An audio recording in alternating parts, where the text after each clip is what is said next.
আজকে একটা কেসে কনভিকশন হয়েছে লাইফ ইমপ্রিজমেন্ট। আর এই কেসটাতে লাইফ ইমপ্রিজমেন্ট প্লাস 20,000 টাকা ফাইন। যদি না দিতে পারে তাহলে হচ্ছে আবার এক বছর সাজা। এই কেসটা হলো চাকলিয়া থানা আন্ডারে 16/6/2023 তারিখের ঘটনা। এই ঘটনাতে একজন অ্যাকিউজড, তার প্রতিবেশী, যার নাম হচ্ছে মুস্তাকুল মোহাম্মদ, তা বয়স্ক হলো, যার 65 বয়স ছিল, তাকে বাস দিয়ে হত্যা করার পর তখন হচ্ছে ওর ছেলে চাকুলিয়া থানায় এফআইআর করার পর হচ্ছে সঙ্গে সঙ্গে ওকে অ্যারেস্ট করে নেওয়া হয়। ডিউরিং স্ট্যাটিউটরি পিরিয়ড উইদিন 90 ডেজের মধ্যে চার্জশিট করে ইনভেস্টিগেশন কমপ্লিট করে আমাদের কোর্টে আসে। তাতে আসার পর এই ব্রিফটা আমার অফিসে আসার পর আমি হচ্ছে এই কেসটাকে আমার পিপি হচ্ছে যে আমার অ্যাসিস্ট্যান্ট যে পিপি আছেন তাদের হচ্ছে জামালউদ্দিন সাহেবকে আমি কেসটাকে হ্যান্ড ওভার করি। উনি হচ্ছেন চার্জ করার পর 12টা সাক্ষী করার পর আজকে আদালত ADJ court London Suresh Vishwakarma উনি সাজা ঘোষণা করেন লাইফ ইমপ্রিজমেন্ট প্লাস 20,000 ফাইন, না দিতে পারলে 2.5 বছর। বললাম যে তসকির আলম মাত্র 35 বছর বয়সী লোক, সে কাইলি চাকুলিয়ার বাসিন্দা।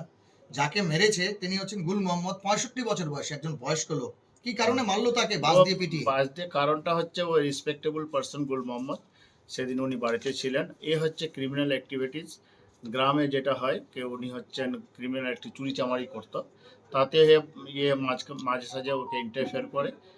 ওকে মানে একটা ঝামেলা হয়েছিল, তার আগে ও কিছু টাকা ফাইন করা হয়েছিল, ওকে সামাজিক ফাইন করা হয়েছিল। ওই রাগে ওনাকে সেদিন হঠাৎ করে উনি আসেন, তারপর ওই মাথায় মারেন। উনি কি দিয়ে মারেছেন? বাস দিয়ে মেরেছিলেন।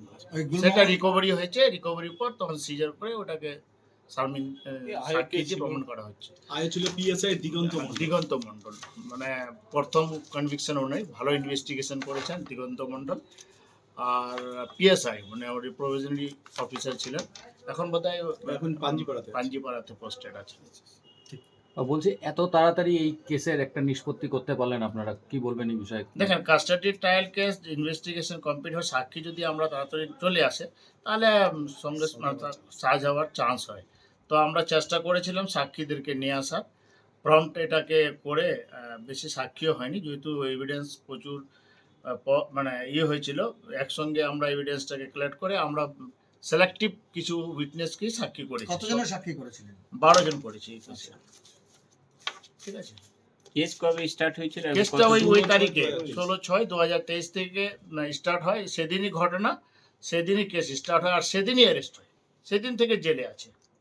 কাস্টাডি ট্রায়াল কি হয়েছিল? কাস্টাডি ট্রায়াল সেদিন থেকে কি হ্যাঁ, মানে সেদিন যেদিন অ্যারেস্ট হয় সেদিন থেকে ও আর মানে ভিতরে আছে, জেল থেকে বের হতে পারে। যেটা বলবো মুক্তারদা, আপনারা আইনের চোখে অবৈধ, কিন্তু কখনো পরিস্থিতিতে এমন যারাই যেখানে পুলিশ বা গ্রামবাসী তারা কখনো ইন্টারফারেন্স চায় না, সমাজের যারা বিশিষ্ট জন তারাই সেই সমস্যাগুলো সেখানেই হচ্ছে সমাধান করার করে চেষ্টা করে।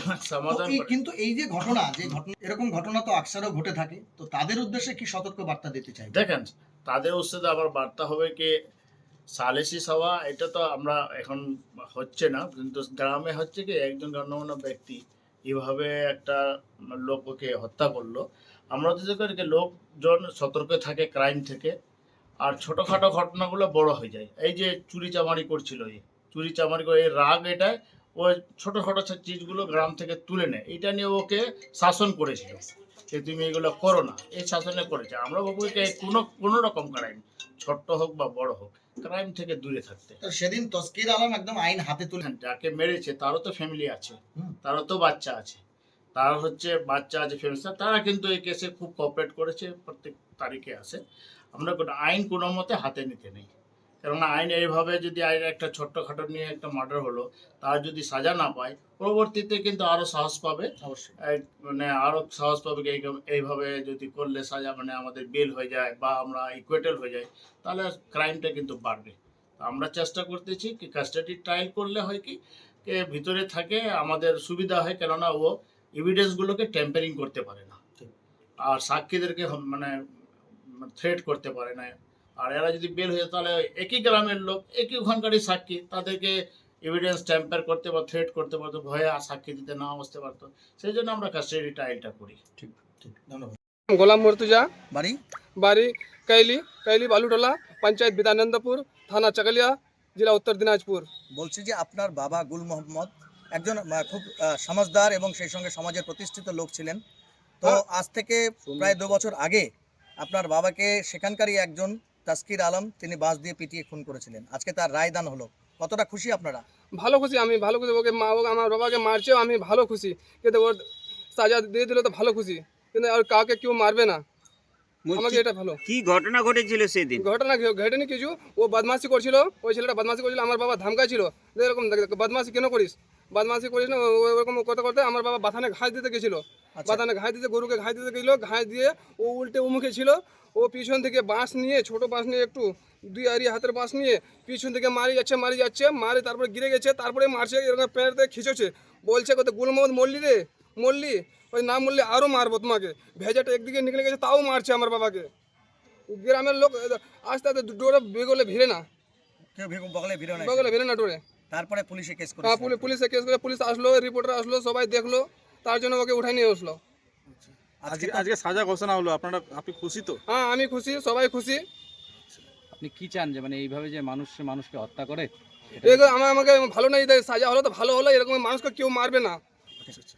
হ্যাঁ, ভয় থাকবে, মানুষকে ভয় থাকবে, তো কারোর সাথে কেউ লড়ি করবে না। হয়ে গেছে। ব্যাপারটা হচ্ছে কি যে ও এটা সোসাইটিকে মেসেজ দিতে চাচ্ছি আমরা। স্পটে মারা গেছিল উনি, গুল মোহাম্মদ। শুধু গুল মোহাম্মদ একটা বাড়ি মারেনি, ওকে কমসে কম 30-40টা বাড়ি মারছিল বাস দিয়ে, মাথাটা খাতলাই দিয়েছিল। এটাতে যদি সাজা না পেত তাহলে আজকে সোসাইটিতে অন্য মেসেজ যেত। যেহেতু উনি স্পটে ওই সময় একটা এফআইআর হয়েছিল, ওই সময় ধরা পড়ছিল বলে আমরা মানে এটাকে সাজা করতে পেরেছি। আর এই সাজা করার জন্য আমরা পিপি, আমাদের যে হেড পিপি আছে, এপিপি আছে, ওনার যথেষ্ট কোঅপারেশন আমরা পেয়েছি। হ্যাঁ, ওনার সাজেশন যেভাবে বলছে আমরা ওভাবে করছি, তার জন্য আজকে সাজাটা হয়েছে আমাদের। মাঝে মাঝেই শোনা যায় যে বিচারের বাণী নীরবে নিভৃতে কাঁদে, অর্থাৎ এই ধরনের ঘটনাতে আমরা তো খুব খুশি, একটা মেসেজ যাচ্ছে সোসাইটিকে। আমরা চেষ্টা করছি, যদি পুলিশ ভালো ইনভেস্টিগেশন করে তাহলে আমরা সাজা করাবো, আমরা চেষ্টা করি। এই কেসটা, এই চাকুলিয়া পিএস কেস নম্বর 164/23, এটাতে পুলিশ আপনাদের কতটা সহযোগিতা? আমাদেরকে পুলিশ যথেষ্ট সহযোগিতা করছে। পুলিশ ধরছিল, সিজার করছিল, ওটা ফরেন্সিকে পাঠিয়েছিল, ফরেন্সিক থেকে আসছে। পুলিশের যথেষ্ট কোঅপারেশন ছিল এই কেসে। আইও কে ছিলেন এই কেসে? পিএসআই দিগন্ত মন্ডল, আচ্ছা, ইয়াং ছেলে, উনি investigation ফার্স্ট খুবই এফআইআরটা পেয়েছিল, উনি চার্জশিটটাও দিয়েছিল, একটাই আইও ছিল। আচ্ছা, একজন আইও। ঠিক, ধন্যবাদ।